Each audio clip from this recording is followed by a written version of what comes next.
আমাদের সমাজে এখনও এমন আফসোস চলতেছে, হাদিকে নিয়ে আফসোস চলে, কিন্তু হাদি তার ন্যায্য বিচার পাবে কিনা, যা সে আগেই ওসিয়াত করেছিল যে আমাকে হয়তো মেরে ফেলা হবে, কিন্তু আপনারা বিচারটা করেন। অন্তত তার ভাষাটা হয়তো এরকম ছিল, শব্দ উচ্চারণ, আপনারা অন্তত বিচারটা করেন যাতে করে আরও হাদি জন্ম নিতে পারে। হাদির ভুল ত্রুটি ছিল, সেটা ভিন্ন আলাপ। কিন্তু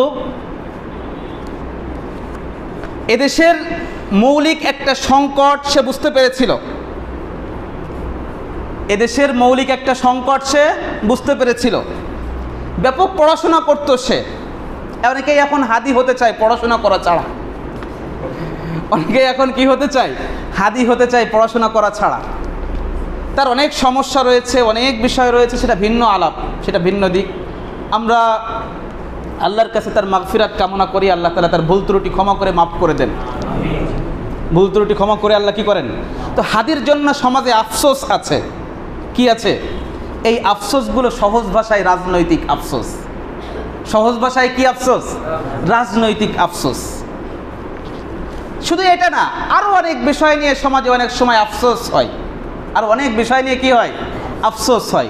জনগণকে সেই আফসোসের মাধ্যমে ঠান্ডা করা হয়, জনরোষকে কি করা হয়, একটু দমিয়ে রাখা হয় এই আফসোসের মাধ্যমে। কিন্তু অপরাধী তার শাস্তি আমরা পেতে খুব কম দেখি, আমরা শাস্তি পেতে কম দেখি। গতকালকেও দেখেছেন না, একটা মামলার রায় হয়েছে, সুরঞ্জিত সেনগুপ্ত, মনে আছে আপনাদের? কালো বিড়ালকে মনে আছে? হ্যাঁ, এই কালো বিড়ালকে হত্যার ষড়যন্ত্রের জন্য নাকি মানে এটা নিয়ে একটা মামলা ছিল। তো একজন আলিম, নিরপরাধ আলিম, এটা প্রায় 20 বছর প্রায় জেল খাটছে এই মামলায়। 24-এর পরবর্তী সময়ে সে জেল থেকে ছাড়া পেয়েছিল। এই মামলার রায় হয়েছে সম্ভবত গতকালকে। তো সেখানে মামলার ওই নিরপরাধ, যেহেতু তার মাথায় টুপি আছে, যার কারণে তাকে ফাঁসি দেওয়া হয়েছে।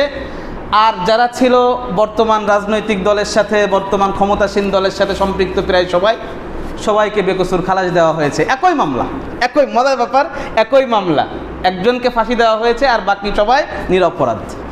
আল্লাহ দেখেছেন এটা, কে দেখেছেন? মাজলুমের তো উপরের দিক তাকানোর অন্তত অধিকার আছে। এটা তো আর কেউ এখানে মাথায় করে রাখবে না যে উপরের দিক তাকাতে পারবি না। যদি সেটাও নিষেধ করে দেয় তো হৃদয় দিয়ে তো আল্লাহকে বলতে পারবে, জবান বন্ধ করে দিলেও তো আল্লাহকে জানাতে পারবে। সাবধান থাকেন, সাবধান থাকেন, কারণ আল্লাহ রাসূল সাবধান করেছেন মাজলুমের ফরিয়াদ থেকে।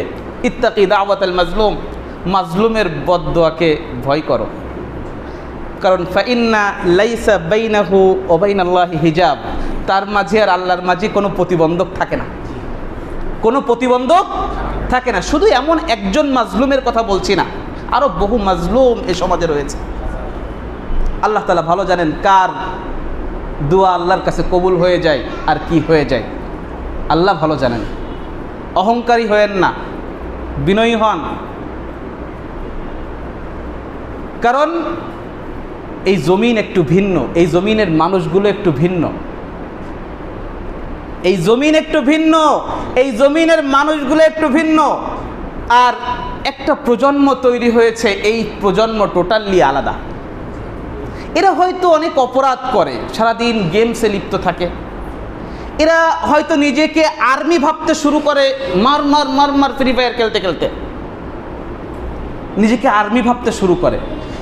এই প্রজন্ম নিয়ে আমি মনে করতাম যে ভালো কিছু আশা করা যাবে না, কিন্তু এই প্রজন্ম জুলাইতে দেখিয়ে দিয়েছে এই প্রজন্ম অনেক কিছুই পারে। এই প্রজন্ম দিয়ে অনেক কিছু আশা করা যায়।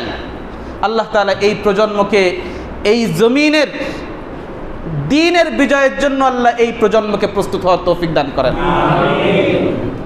আল্লাহ তাআলা এই দ্বীনে শরিয়া প্রতিষ্ঠার জন্য এই প্রজন্মকে প্রস্তুতি গ্রহণের তৌফিক দান করেন ইনশাআল্লাহ।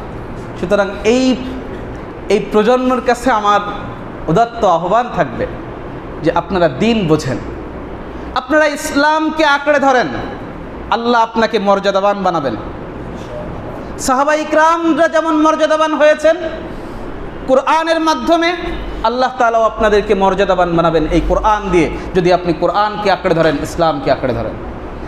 আর যদি ইসলাম থেকে সরে যান, মর্যাদা তালাশ করেন, আল্লাহ আপনাদেরকে লাঞ্ছিত করবেন। কারণ ওমর রাদিয়াল্লাহু আনহু বলেছেন, নাহনু কওমুন আ'আজ্জানাল্লাহু বিল ইসলাম, আমরা এমনই এক সম্প্রদায় যাদেরকে আল্লাহ সম্মানিত করেছেন ইসলাম দিয়ে। ফামাহমা ইবতাগাইনাল ইজ্জা বিগাইরি আযাল্লানাল্লাহ, যখন আমরা সেই ইসলাম ছাড়া অন্য কোথাও আমরা আমাদের মর্যাদা তালাশ করব, আল্লাহ আমাদের লাঞ্ছিত করবেন। আল্লাহ আমাদের কি করবেন? লাঞ্ছিত হতে চান? সম্মান চান? ইসলাম সম্মান চান? একমাত্র ইসলামের কাছে আসতে হবে, দ্বীনের কাছে আসতে হবে, ইসলামী শরিয়ার কাছে আসতে হবে, কোরআনের কাছে আসতে হবে। লাঞ্ছনা চান? বেশি কিছু করা লাগবে না, ইসলাম থেকে দূরে সরলেই হচ্ছে। আল্লাহ আমাদের বোঝার তৌফিক দান করেন। আল্লাহ তাআলা আমাদের সমস্ত বাতিল ফিরকা থেকে মুক্ত হয়ে আহলুস সুন্নাহর অবস্থানকে গ্রহণের তৌফিক দান করেন।